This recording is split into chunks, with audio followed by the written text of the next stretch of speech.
Olá! Estamos aqui em Campo Grande, Mato Grosso do Sul, para um episódio super especial do Espiritismo em Revista.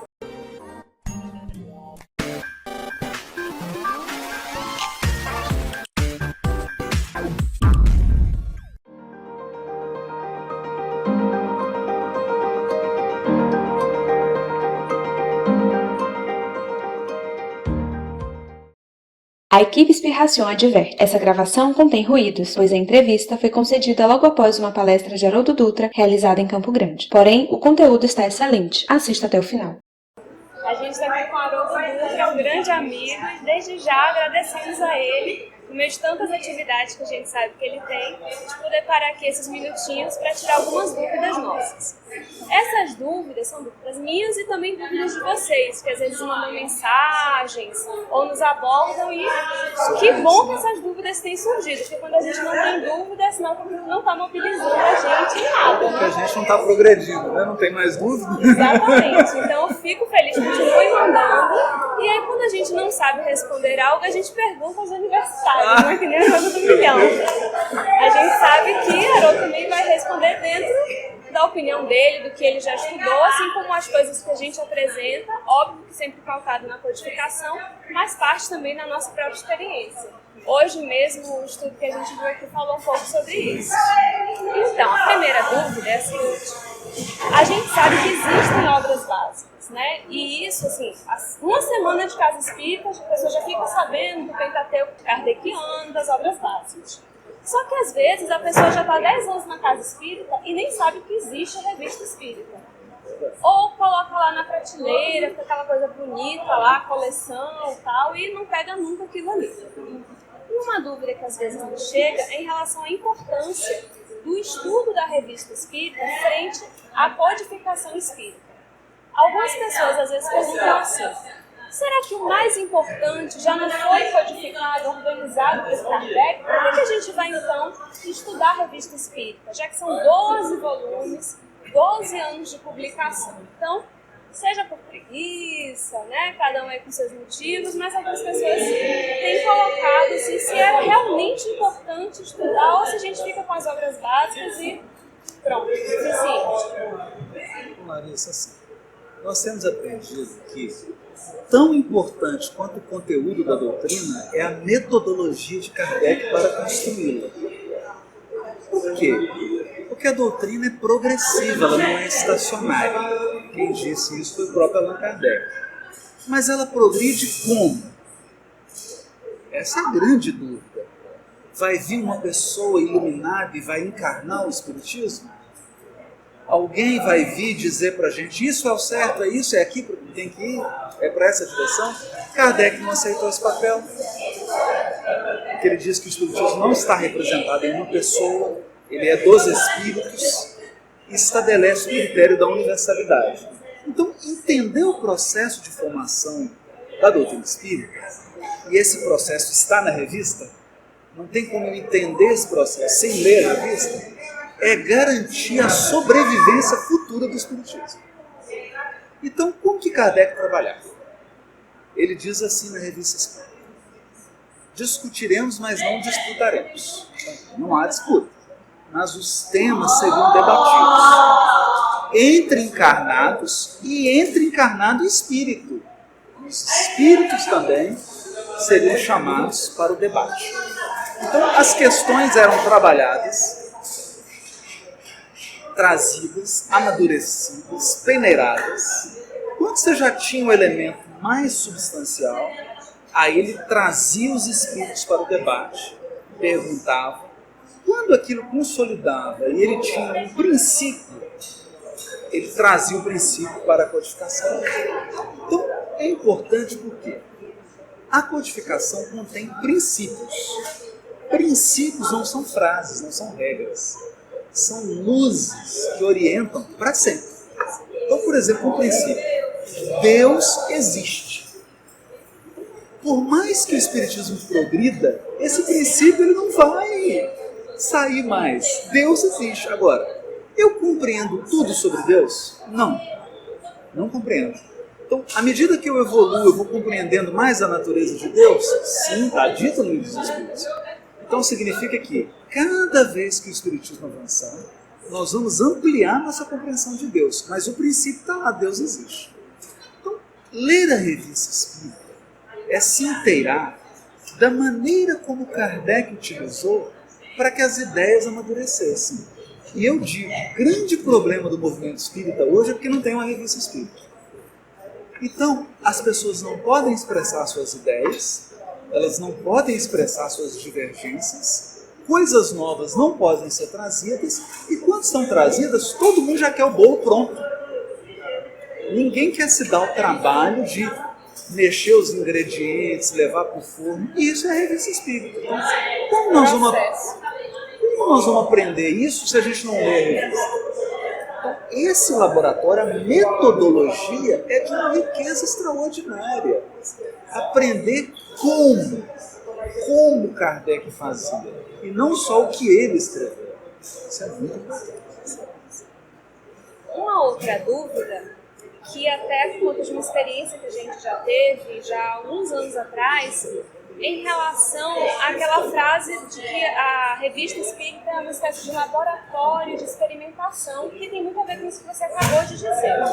Só que aí algumas pessoas já levantaram também esse ponto como se dissessem assim: por ser um laboratório, por Kardec colocar ali, inclusive, à baila cartas, mensagens, coisas que ele recebia dos espíritos daquela época, de fenômenos que estavam acontecendo, tanto na América, na própria Europa. Algumas pessoas já disseram pra gente assim: a gente não pode pegar tudo que está na revista espírita e confiar totalmente na fidelidade daquilo.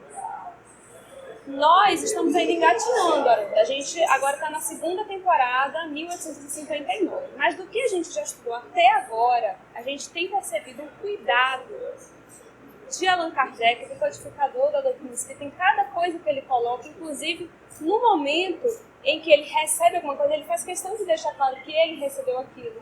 Quando ele conhece o médium, ele faz questão de dizer que conhece o médium. Então, quando a pessoa disse isso pra gente há muitos anos atrás, a gente falou assim: opa, então a pessoa está estudando há mais tempo que a gente também tem que dar uma credibilidade. Mas agora, tendo esse contato, isso voltou à minha cabeça. Eu falei assim: não me parece, ainda que estivesse experimentando, que Kardec colocasse qualquer coisa ali.